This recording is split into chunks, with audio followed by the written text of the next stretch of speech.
The Last Scabbard of Akrash by Tabar van Kide. For several warm summer days in the year 3rd Era 407, a young, pretty Dunmer woman in a veil regularly visited one of the master armorers in the city of Tyr. The locals decided that she was young and pretty by her figure and poise, though no one ever saw her face. She and the armorer would retire to the back of his shop, and he would close down his business and dismiss his apprentices for a few hours. Then, at mid-afternoon, she would leave, only to return to precisely the same time the next day. As gossip goes, it was fairly meager stuff, though what the old man was doing with such a well-dressed and attractively proportioned woman was the source of several crude jokes. After several weeks, the visit stopped and life returned to normal in the slums of Tyr. It was not until a month or two after the visits had stopped that in one of the many taverns in the neighborhood, a young local tailor, having imbibed too much sauce, asked the armorer, "So, whatever happened to your lady friend? You break her heart?" The armorer, well aware of the rumors, simply replied, "She is a proper young lady of quality. There was nothing between her and the likes of me." "What was she doing at your shop every day for?" asked the tavern wench, who had been dying to get the subject open. "If you must know," said the armorer, "I was teaching her the craft." "You're putting us on," laughed the tailor. "No, the young lady had a particular fascination with my particular kind of artistry," the armorer said, with a hint of pride before getting lost in the reverie. "I taught her how to mend swords specifically, from all kinds of nicks and breaks, hairline fissures, cracked pommels, quillons, and grips. When she first started, she had no idea how to secure the grips to the tang of the blade. Well, of course she was green to start off with. Why wouldn't she be? But she weren't afraid to get her hands dirty.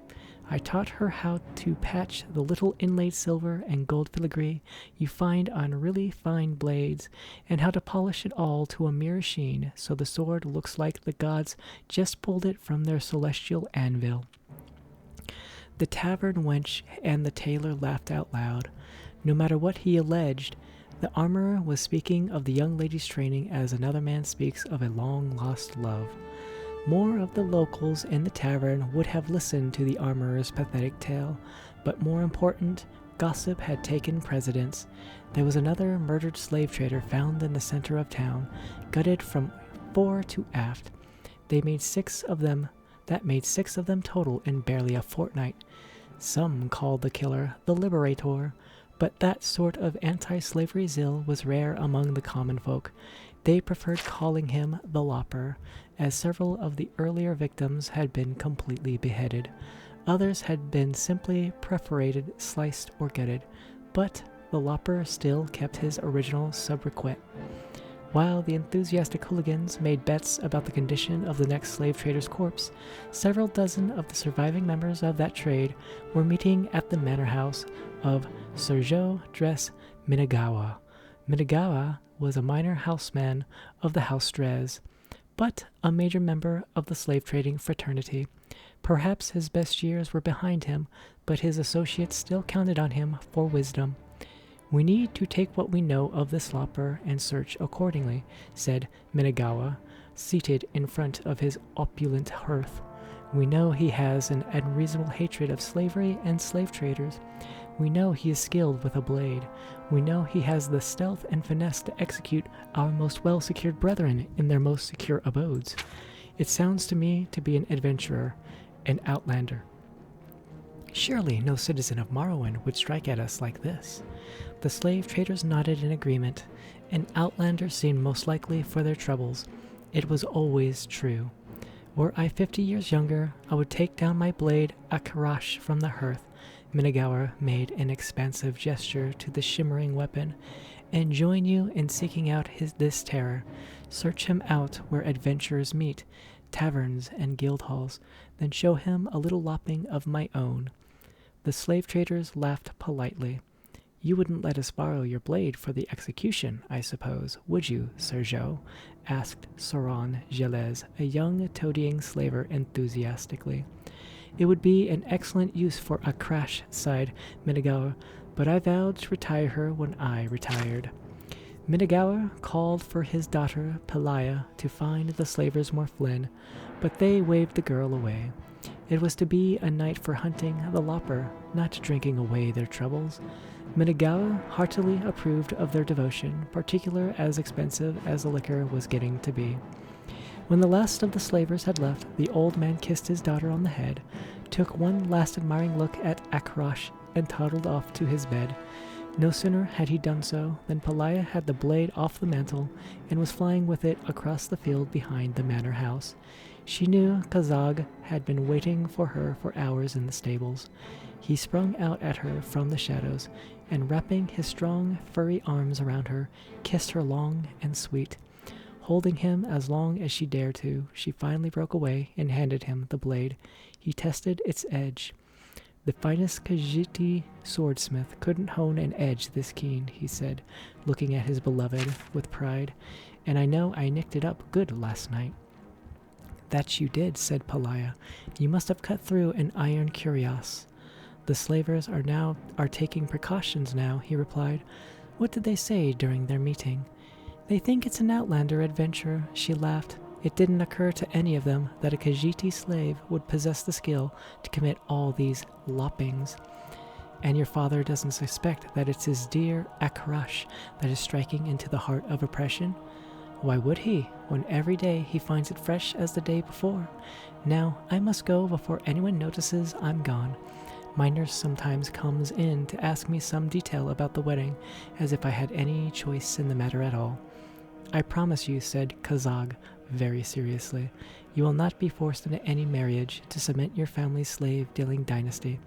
The last scabbard Akrash will be sheathed into will be your father's heart. And when you are an orphan, you can free the slaves, move to a more enlightened province, and marry who you like. I wonder who that will be, Pelaya teased, and raced out of the stables. Just before dawn, Pelaya awoke and crept out to the garden, where she found Akrash hidden in the bitter green vines. The edge was still relatively keen, but there were scratches vertically across the blade's surface. Another beheading, she thought, as she took pumice stone and patiently rubbed out the marks, finally polishing it with a solution of salt and vinegar. It was up on the mantel in pristine condition when her father came into the sitting room for his breakfast. When the news came that Kemalilith Toram, Pelaya's husband-to-be, had been found outside of a canteen, his head on a spike some feet away, she did not have to pretend to grieve. Her father knew she did not want to marry him. It is a shame, he said.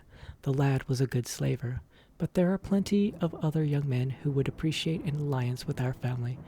What about young Saran Jelez? 2 days, nights later, Saran Jelez was visited by the lopper. The struggle did not take long, but Saran had armed himself with one small defense, a needle dipped in the ichor of poison plant hidden up his sleeve. After the mortal blow, he collapsed forward and struck Kazag in the calf with the pin. By the time he made it back to the Minigar manor house, he was dying. Vision blurring, he climbed up to the eaves of the house to Pelaya's window and rapped. Pelaya did not answer immediately, as she was in a deep, wonderful sleep, dreaming about her future with her Khajiiti lover. He rapped louder, which woke up not only Pelaya, but also her father in the next room. Kazag, she cried, opening up the window. The next person in the bedroom was Minigar himself. As he saw it, the slave, his property, was about to lop off the head of his daughter, his property, with his sword, his property. Suddenly, with the energy of a young man, Minigar rushed at the dying Khajiit, knocking the sword out of his hand. Before Pelaya could stop him, his father had thrust the blade into her lover's heart. The excitement over, the old man dropped the sword and turned to the door to call the guard. As an afterthought, it occurred to him to make certain that his daughter hadn't been injured and might require a healer. Minigar turned to her. For a moment, he felt simply disoriented, feeling the force of the blow, but not the blade itself. Then he saw the blood, and then felt the pain, before he fully realized that his daughter had stabbed him with Akrash. He was dead. The blade, at last, found its scabbard. A week later, after the official investigations, the slave was buried in an unmarked grave in the manor field, and Sergio Dres Minagawa found his resting place in a modest corner of the family's opulent mausoleum. A larger crowd of curious onlookers came to view the funeral of the noble slaver whose secret life was as a savage lopper of his competitors.